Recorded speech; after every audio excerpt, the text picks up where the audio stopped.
আলহামদুলিল্লাহ, আলহামদুলিল্লাহ রব্বিল আলামিন, সালাতু ওয়াসসালামু আলা সাইয়্যিদিল মুরসালিন ওয়া আলা আলিহি ওয়া সাহবিহি আজমাইন। বাংলাদেশ জামায়াতে ইসলামী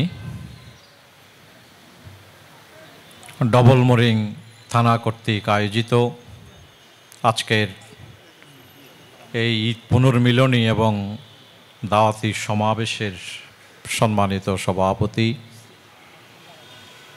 ডবলমুরিং থানা জামাতের সংগ্রামী আমির, যিনি দীর্ঘ সময় থেকে এই ডবলমুরিংয়ের মানুষের কাছে আল্লাহর দ্বীনের জন্য কাজ করে যাচ্ছেন, বিশিষ্ট সমাজসেবক, ইসলামী চিন্তাবিদ ভাই ফারুকে আজম, আজকের এই অনুষ্ঠানের অন্যতম অতিথি, বিশিষ্ট শ্রমিক নেতা, আপনাদের সকলের পরিচিত জন, প্রিয় ভাই এস.এম. লুৎফুর রহমান সহ মঞ্চে উপবিষ্ট নেতৃবৃন্দ, সম্মানিত ওলামায়ে কেরাম, আজকের এই সমাবেশে আগত সর্বস্তরের দ্বীনী ভাইসব, ব্যবসায়ী বন্ধুরা, প্রিয় এলাকাবাসী, আসসালামু আলাইকুম ওয়া রাহমাতুল্লাহি ওয়া বারাকাতুহু। আমরা মহান আল্লাহ রাব্বুল আলামিনের কাছে অযুত কোটি শুকরিয়া জানাচ্ছি।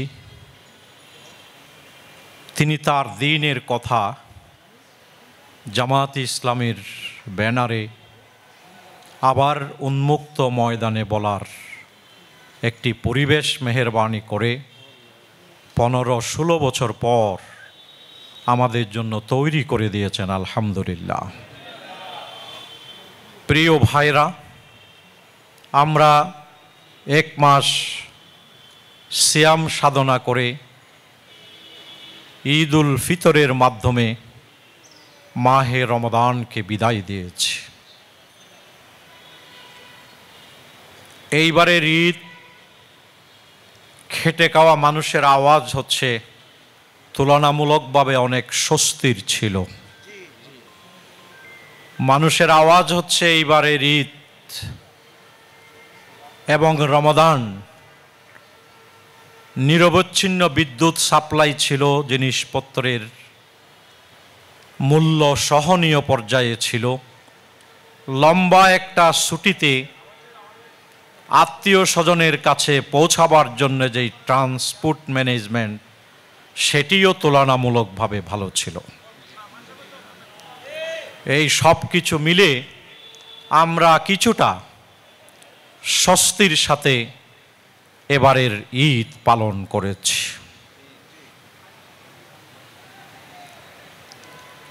ঈদের খুশি আমরা কিছুটা হলেও ভাগাভাগি করেছি, কিন্তু আমাদের গাজার ভাই বোনদের কাছে কোনো ঈদের আনন্দ পৌঁছেনি। তাদেরকে লটকিয়ে লটকিয়ে যত কষ্ট দিয়ে মৃত্যু নিশ্চিত করা যায়, নির্যাতনের সেই পাশবিক পন্থা অবলম্বন করেছে আল্লাহ তাআলার ঘোষিত ইসলামের চির দুশ্মন জায়নবাদী ইহুদিরা। আমরা বিশ্বাস করি এই অভিশপ্ত জাতি শুধুমাত্র ফিলিস্তিন নয়, সময়ের ব্যবধানে দুনিয়ার কোথাও তাদের অস্তিত্ব আল্লাহ তাআলা রাখবেন না।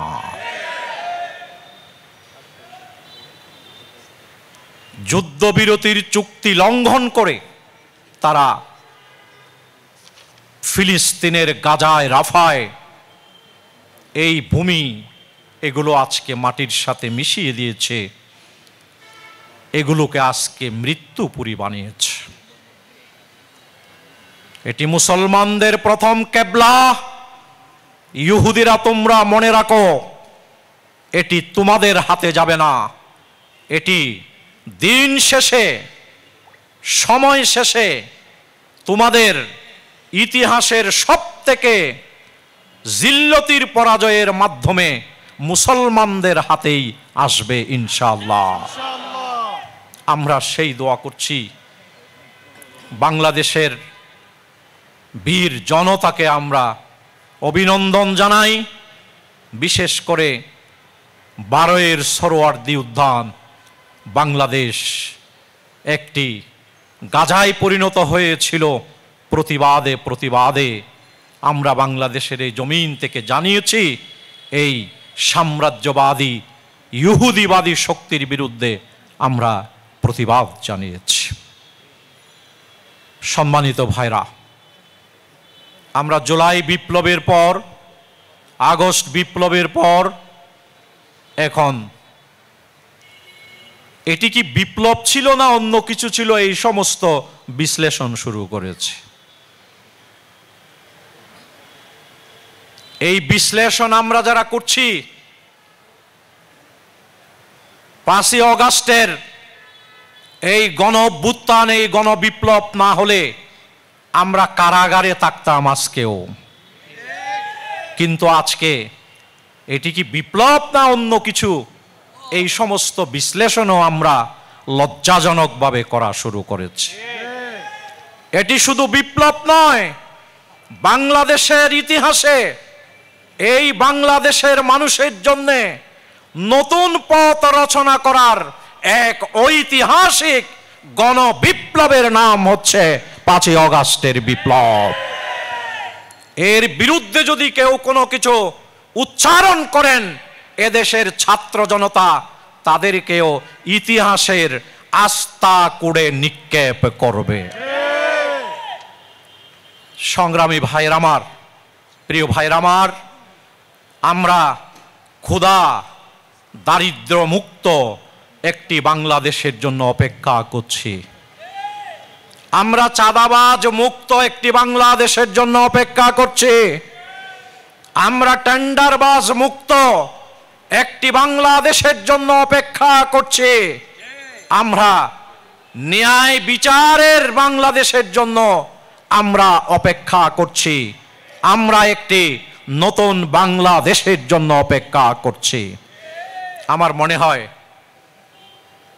অন্তর্বর্তীকালীন সরকারের প্রধান চিফ অ্যাডভাইজার, তিনি সত্যিকার অর্থে, আমার পার্সোনাল বিশ্লেষণ হচ্ছে, তিনি বাংলাদেশকে হৃদয় থেকে ভালোবাসেন। কারণ তিনি দুনিয়ার যত জায়গায় যাক না কেন, যত দায়িত্ব পালন করেন না কেন, তিনি এই বাংলাদেশে জন্মগ্রহণ করেছেন। তিনি হাটহাজারীর, তিনি চট্টগ্রামের সন্তান, যার কারণে আমরা তার এই পর্যন্তকার কর্মকাণ্ডে দেশপ্রেমের সকল বৈশিষ্ট্য আমরা তার কাছে দেখেছি। এবং সত্যিকার অর্থে আমার কাছে মনে হয়, আপনারা কি মনে করেন জানি না, তিনি বাংলাদেশকে সেই 53 বছরে যেই জঞ্জাল এখানে তৈরি হয়েছে, বিশেষ করে ফেসিবাদের একটানা 16 বছরে এখানে যেই জঞ্জাল তৈরি হয়েছে, এইগুলোর থেকে বাংলাদেশকে মুক্ত করে, পবিত্র করে বাংলাদেশটিকে তিনি একটি সুন্দর সিস্টেমের উপর তুলে দিতে তিনি আন্তরিক বলে মনে হয়। কিন্তু আজ আমরা তাকেও তার স্বাধীনভাবে কাজ করতে দেওয়ার ক্ষেত্রে নানা ধরনের প্রেসার তৈরি করছি, নানা ধরনের বিভ্রান্তি আমরা তৈরি করছি। এটি অত্যন্ত অনাকাঙ্ক্ষিত। যেই প্রজন্ম বাংলাদেশকে ঐক্যবদ্ধ করেছিল, যে আমাদের দামাল সন্তানেরা সামনের সারিতে গিয়ে জমিনে যেভাবে গুলি করা হচ্ছিল তার মোকাবেলা করছে, আকাশ থেকে গুলি করা হচ্ছিল তারও মোকাবেলা করেছে। সবকিছু মোকাবেলা করে গোটা জাতিকে ঐক্যবদ্ধ করে ফেসিবাদ থেকে এই বাংলাদেশকে মুক্ত করার পেছনে আমরা এই নতুন প্রজন্মের ভিতরেও দেশপ্রেম লক্ষ্য করেছি এবং তাদেরও চেতনা ছিল ন্যায় ইনসাফের উপর এই বাংলাদেশকে প্রতিষ্ঠিত করা, ঠিক কিনা বলেন? নাইলে তারা স্লোগান দিত না, we want justice, we want justice. তারা এই স্লোগান দিত না। এই স্লোগান দিয়েছে কিনা? তারা এই স্লোগান দিয়েছে। আমরা সত্যিকারভাবে বাংলাদেশ জামাত ইসলামী আমরা ক্ষমতায় আরোহণ করার জন্য রাজনীতি করি না। আমরা রাজনীতি করি বাংলাদেশের মানুষের জন্য।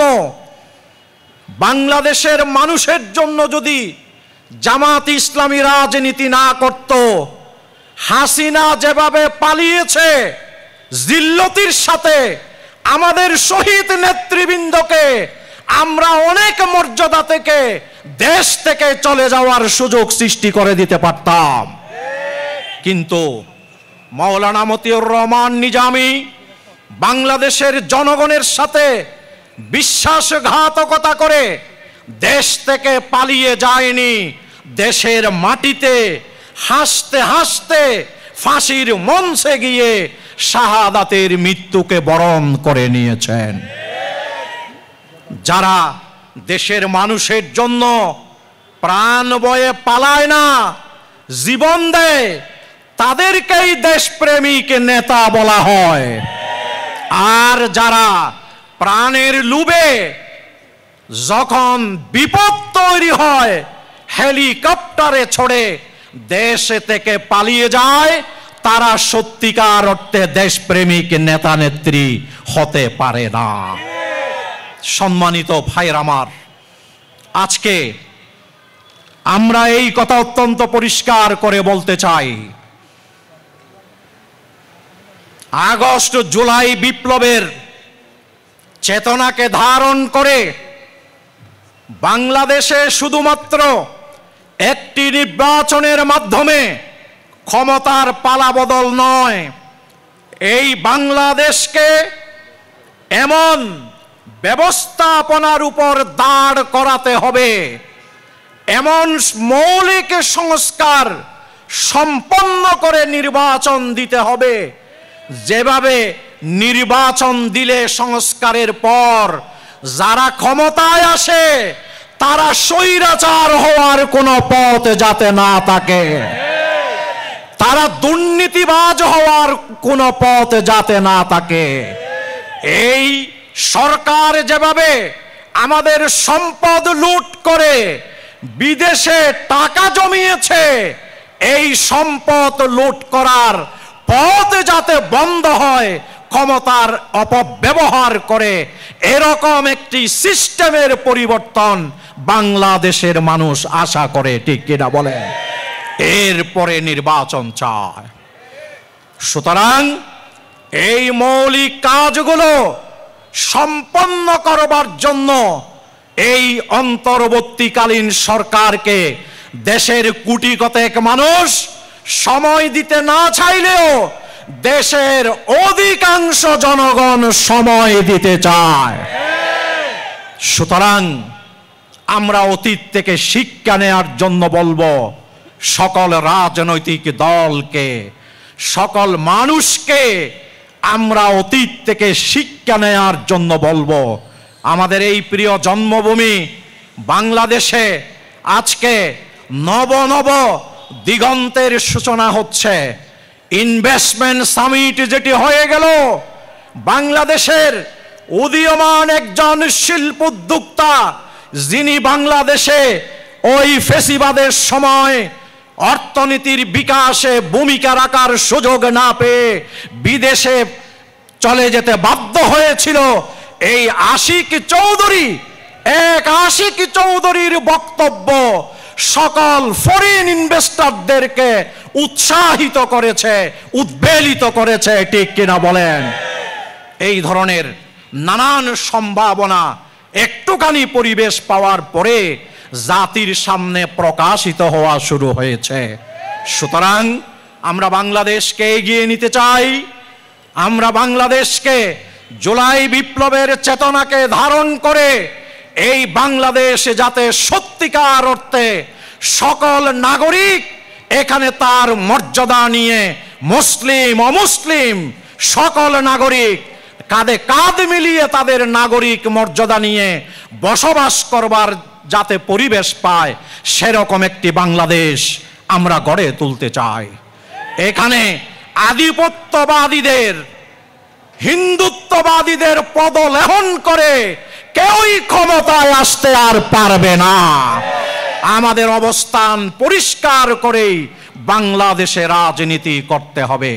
তাই আসুন প্রিয় ভাইরা আমার, প্রিয় এলাকাবাসী, আমরা যার যার জায়গা থেকে আমাদের কাঙ্ক্ষিত বাংলাদেশ গঠনের জন্য আমরা দায়িত্ব পালন করি, ভূমিকা পালন করি। আল্লাহ তাআলা আমাদের সকলকে সেটি বুঝবার তৌফিক দান করুক, সেই দায়িত্ব পালন করবার তৌফিক দান করুক। সকলকে দেরিতে হলেও ঈদের শুভেচ্ছা জানিয়ে, মোবারকবাদ জানিয়ে আমি এখানে এই কথা শেষ করছি। আল্লাহ হাফেজ। বাংলাদেশ জিন্দাবাদ, জামাত ইসলামী জিন্দাবাদ।